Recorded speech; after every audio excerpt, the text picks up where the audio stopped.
श्रोतेहो नमस्कार.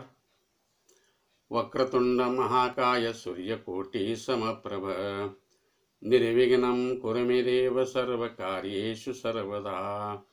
ब्रह्मानन्दं परमसुखदं केवलं ज्ञानमूर्तिं द्वन्द्वातीतं गगनसदृशं तत्त्वमस्यादिलक्ष्यम् एकं नित्यं विमलमचलं सर्वधी साक्षिभूतं भावातीतं त्रिगुणरहितं सद्गुरुं तं नमामि. गुरुर्ब्रह्मा गुरुर्विष्णु गुरुर्देवो महेश्वरा गुरुर्साक्षात् परब्रह्म तस्मै श्री गुरवे नमः. श्रोतेहो, आपण माग नवविधा भक्तीतील श्रवण भक्ती पहिली भक्ती आपण पाहिली.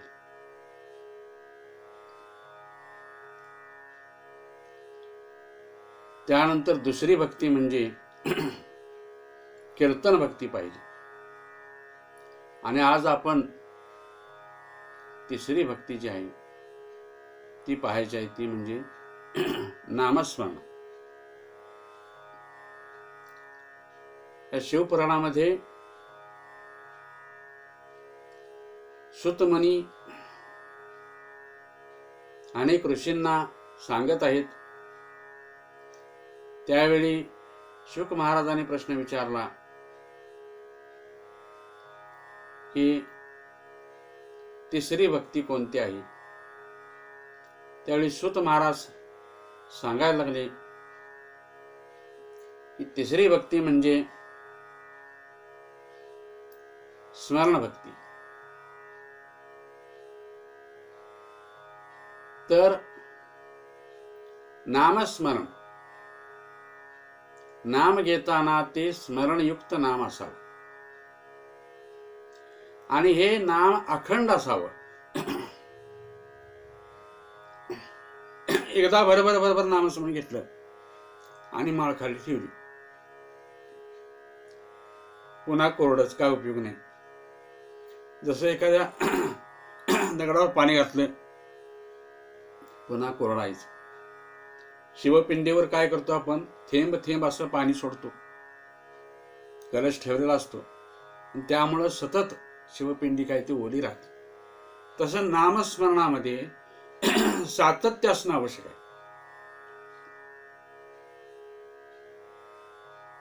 त्यामध्ये खंड पडता कामा नये. जरी खंड पडला तरी पुन्हा सतत त्यामध्ये सातत्य ठेवणं गरजेचं आहे. समर्थ रामदासांनी दिवसाचे श्वासोच्छ्वास सांगितलेले आहेत 21,600. तर प्रत्येक श्वासाला नामस्मरण आवश्यक आहे. हे नाही जरी घडलं तरी आपल्याला वेळ काढून नामस्मरण करणं आवश्यक आहे. नामस्मरे निरंतर ते जाणावे पुण्य शरीर महादोषांचे गिरीवर राम नामे नासती. दासबोधामध्ये उल्लेख केला आहे की नाम जे स्मरण करतात, निरंतर स्मरण करतात, ते पुण्यवान शरीर होईल. किती महादोष जरी असले, महादोषाची शिखर असली, महादोषाचं पर्वत असला तरी तो नष्ट होतो. कशामुळं? नामस्मरणामुळे. काही लोकांना सांगितलं अनेक प्रकारचे संकट असतात, नामस्मरण सांगितले की आम्हाला वेळच नाही म्हणतात. एवढी कामं असतात का? आता यांना वेळ कुठं कुठं मिळतो सांगतो. मोकळ्या गप्पा झोडण्यामध्ये वेळ मिळतो भरपूर. 3-3, 4-4 तास काही लोकांचे जातात. सिनेमा असेल तर 3 तास सवड मिळते सिनेमा पाहण्यासाठी. त्यावेळी सवड मिळते. एखाद्या गावाजवळ नटनटी आसपास जर आले असतील तर तिथं बघायला झुंबड उडते. कसलंही काम असू दे टाकून तिकडं बघायला जातात. काय ते वेगळे असतात. त्यावेळी सवड मिळते. आणि आपण सवडीनुसार एखादं नामस्मरण, काही जण म्हणतात मी 10 मिनिटं घेतलो, 15 मिनिटं घेतलो, 20 मिनिटं घेतलो. आपण नामस्मरण घेतो म्हणजे काय भगवंतावर उपकार करतो काय? आपल्या हितासाठी आपण घेणं आवश्यक आहे. जन्मच यासाठी आहे याची कल्पना नसते. प्रपंच हा सर्व योनीतूनच केलेला आहे. पक्ष्यांच्या योनीमध्ये केलेला आहे, सर्प योनीमध्ये केलेला आहे, जंगली प्राण्याच्या योनीमधून केलेला आहे. तो प्रपंच या जन्मामध्ये तेवढंच करायचं का?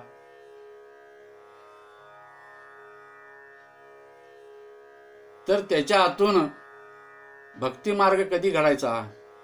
84 लाख योनीमध्ये फक्त मनुष्य जन्मालाच भक्ती मार्गाचं ज्ञान आहे. इतर कुठल्याही योनीमध्ये भक्ती मार्गाचं ज्ञान होऊ शकत नाही. जरी सांगितलं तरी त्याला काही कळत नाही. आणि नामस्मरण हे या जन्मामध्येच घेऊ शकतो. मनुष्य देह इतका श्रेष्ठ आहे की दैवतांना सुद्धा मुक्तीचा सोहळा भोगायचा असेल तर या मनुष्य देहामध्ये जन्म घेऊनच त्याचा अनुभव घ्यावा लागतो, असं कित्येक साधू संतांनी सांगितलेलं आहे. म्हणून दैवतांचा देह जो आहे त्याच्यापेक्षाही मनुष्य देह हा श्रेष्ठ आहे. लक्षात, ज्या ज्या वेळी आपण जागृत असतो त्या त्यावेळी नामचिंतन करणं आवश्यक आहे. नामस्मरणाला कुठली बाधा नाही. त्याला शुचिरीभूत होऊन, आंघोळ करून, विशिष्ट दिशेकडे तोंड करून असं बसलं पाहिजे असं कोणतंही बंधन नाही. मंत्र जप करायचा असेल तर त्याला आंघोळ केली पाहिजे, शुचिरभूतता असावी लागते, त्याला आसन विशिष्ट ठेवून बसलं पाहिजे, असे नियम असतात. विटाळ असता कामा नये, सुतक असता कामा नये, असे मंत्राला नियम असतात. परंतु नामस्मरणाला कुठल्याही प्रकारचे नियम नाहीत. खाताना, जेवताना, बसताना, उठताना, फिरताना कोणत्याही अवस्थेमध्ये आपण नामस्मरण घेऊ शकतो. शाळेला जाताना नामस्मरण घेऊ शकतो, शेतात जाताना प्रत्येक पावलाला नामस्मरण घेऊ शकतो, येताना नामस्मरण घेऊ शकतो, शेतात भांगलन करत असताना नामस्मरण घेऊ शकतो, कोळपण करत असताना नामस्मरण घेऊ शकतो, पीक असताना, पीक जे आलं असतं कापताना, ते भरताना, मळणी काढताना, अशा अनेक कामातून आपल्याला नामस्मरण करायला कुठलंही बंधन नाही. लोक म्हणतात मी ह्या कामात होतो, त्या कामात होतो. मग त्यावेळी इतर गप्पा चाललेल्या असतात ना, इकडचं तिकडचं उन्हं दोनं चाललेलं असतं. त्यावेळी वाचिक पातक डोंगरावर होऊन बसतं. पातकही 3 प्रकारचे आहेत. एक म्हणजे वाचिक पातक, दुसरं म्हणजे कायिक पातक आणि तिसरं म्हणजे मानसिक पातक. 3 प्रकारची पातकं त्याच्या हातून घडत राहतात. आणि हे कधी या पातकांचा ढीग साचलाही कळत नाही. जसं आपण शेताकडे दुर्लक्ष केलं एक 15 दिवस, महिनाभर,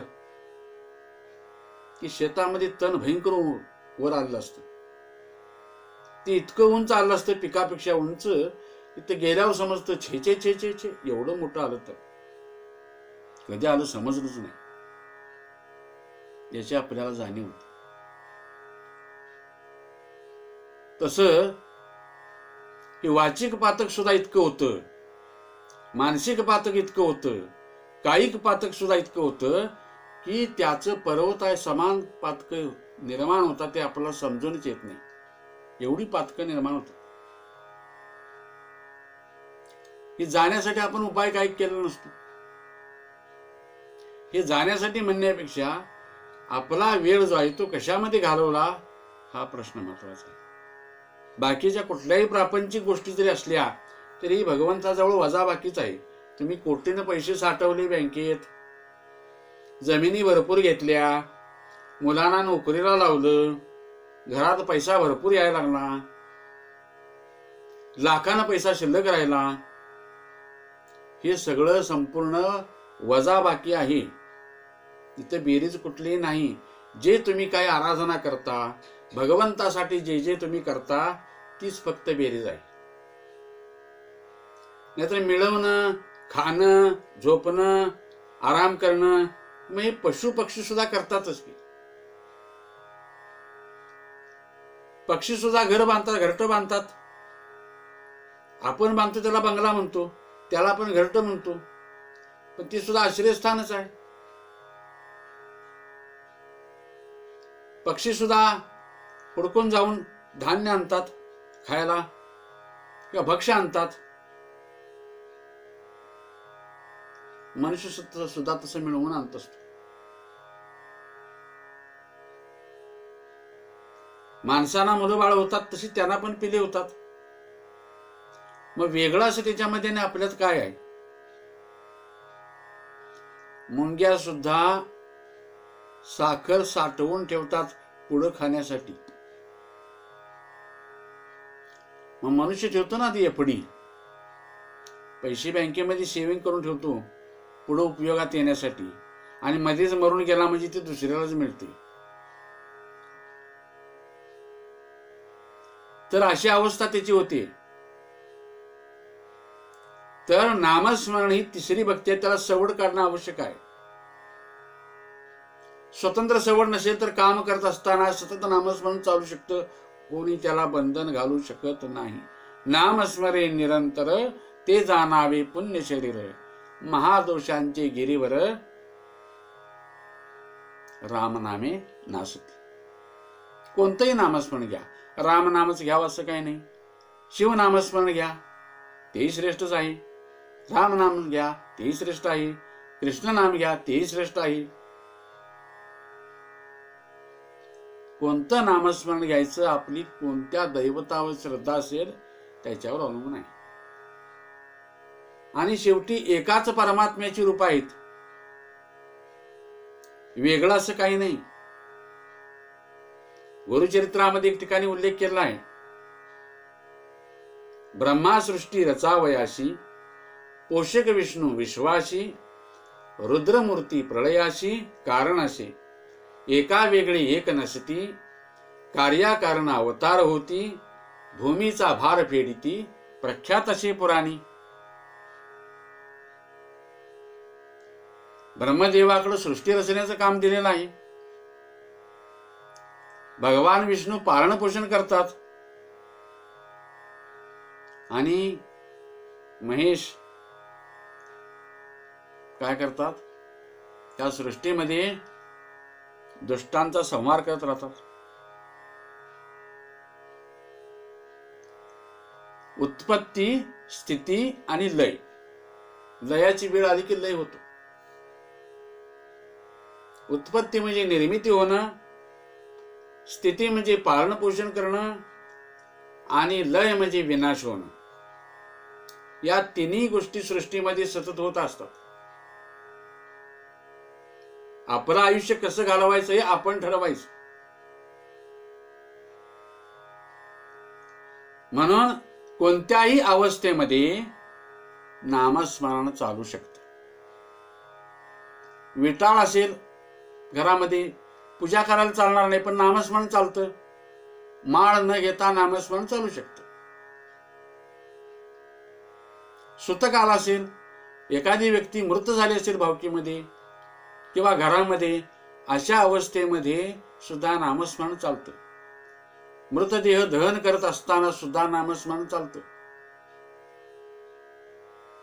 त्याला कुठल्याही प्रकारे शुचिरभूतता असावी लागत नाही. ही भगवंतांना मोठी सोय करून दिलेली आहे. ही मोठी देणगीच आहे की कोणत्याही अवस्थेमध्ये नामस्मरण चालतं. पण भगवंताविषयी प्रेम असणं आवश्यक आहे. रामनामाची ऐशी गोडी, कळी काळाची नरडी मुरडी, यमाची ही दात पाडी, ओस पाडी यमलोक. समर्थ रामदासांनी समर्थ भाषेमध्ये उल्लेख केला आहे. रामनामाची ऐशी गोडी, कळी काळाची नरडी मुरडी. काळ जरी त्या ठिकाणी आला तर तिचं नरड मुरडून टाकेल.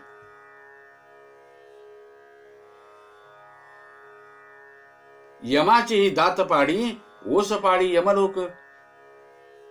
यमाचं सुद्धा दात पाडून टाकेल. यमदूतांचं तिथं काहीही चालणार नाही आणि यमाची बाधा तिथं होणार नाही. जिथं नामस्मरण चालू आहे तिथं, आणि जिथं नामस्मरण नाही, नुसत्या गप्पाच चालू आहेत, आयुष्य सगळं असंच गेलेलं आहे, अशा ठिकाणी काही यम येऊ शकतात. यमाची बाधा होऊ शकते. त्याला कधी नेतील आणि कधी त्या नरकात टाकतील हे सांगता येणार नाही. काही लोक म्हणतात नरकवास नाहीच, सूक्ष्म देहाद्वारे त्याला काय केलं जातं, नरकामध्ये टाकलं जातं. देह म्हणजे किती प्रकारचे ते माहिती नाही. म्हणून हे जाणून घेऊन ही तिसरी भक्ती जी आहे ती कलियुगामध्ये अतिशय सोपी अशा पद्धतीची भक्ती करून दिलेली आहे की जेणेकरून ती व्यक्ती भगवंतापर्यंत जाऊ शकेल. आपण इथून काशीला जायचं म्हटलं तर अनेक मार्ग आहेत. एखादी व्यक्ती विमानानं जाऊ शकेल, एखादी रेल्वेनं जाऊ शकेल, एखादी एसटीनं जाऊ शकेल, एखादी व्यक्ती सायकलनं सुद्धा प्रवास करणारे लोक आहेत. काही लोक पायी प्रवास करत जातात. काही लोक पायामध्ये चप्पल न घालता सतत आयुष्यभर अनमान राहतात. वेगवेगळ्या प्रकारचे उपासक आहेत. पण जाण्याचा मार्ग आपला एकच आहे. कोणीही कोणत्याही मार्गानं भगवंतापर्यंत जाऊ शकतो.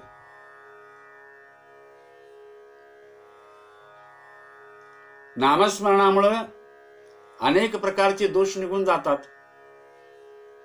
1 कोटी नाम जपानं कुंडलीतील प्रथम स्थान जे आहे ते शुद्ध होतं. त्याच्या स्वभावात बदल, अनुकूल बदल व्हायला लागतो. 2 कोटी नामस्मरण जर घेतलं तर त्याची आर्थिक परिस्थिती सुधारते. असा उल्लेख काही ग्रंथांमधून आढळतो. 3 कोटी जपानं त्याच्या हातून पराक्रम घडतात. भावंडामध्ये वैर राहत नाही. 4 कोटी जप झाला तर त्याची परिस्थिती सुधारून स्थावर इस्टेट त्याला प्राप्त होते.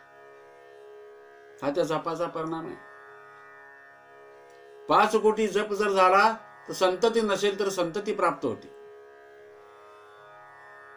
आणि ती चांगली संतती जन्माला येते. 6 कोटी जपानं अनेक प्रकारचे रोग, शरीराच्या व्याधी ज्या आहेत त्या व्याधी नष्ट होतात. 7 कोटी जप होईल त्यावेळी पती पत्नीतील वाद मिटतात. वैवाहिक सौख्य त्याला चांगलं प्राप्त होतं. दोघांची मनं जुळतात. 8 कोटी जपानं आयुष्याची वृद्धी होते. अकाली मृत्यू येत नाही असं त्याला फलप्राप्ती होते. 9 कोटी जपानं, 9 कोट नारायण आपण म्हणतो त्या पद्धतीने त्याला अवस्था प्राप्त होते. शरीर त्याचं पवित्र होतं. भाग्य उजळून येते.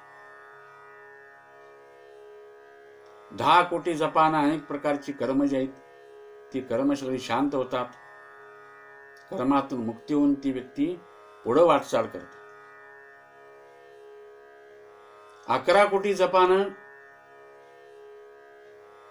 तो भगवंताच्या अगदी निकट जातो. भगवंताचं दर्शन घेण्यास योग्य होतं. 12 कोटी जप ज्यावेळी प्राप्त होईल त्यावेळी प्रत्यक्ष भगवंताचं दर्शन होतं. तर अशा प्रकारे नामस्मरणानं अनेक प्रकारे फलप्राप्ती होत राहते. भगवंताला भक्ताची काळजी असते. आपण म्हणतो नामस्मरण घेतो, मग हे कोण काळजी करणार? काळजी करायला भगवंत समर्थ आहे. संपूर्ण विश्वाची काळजी जी आहे ती त्यालाच आहे. आपण मोकळी काळजी करण्यास काय अर्थ नाही. ठराविक मर्यादेपर्यंत काळजी करणं ठीक आहे, परंतु हे संपूर्ण जे विश्व जे आहे ते भगवंताच्या स्वाधीन असल्यानं त्याचं नामस्मरण घेणं आवश्यक आहे. आज आपण एवढ्यावर थांबूया. अवधूत चिंतन श्री गुरुदेव दत्त.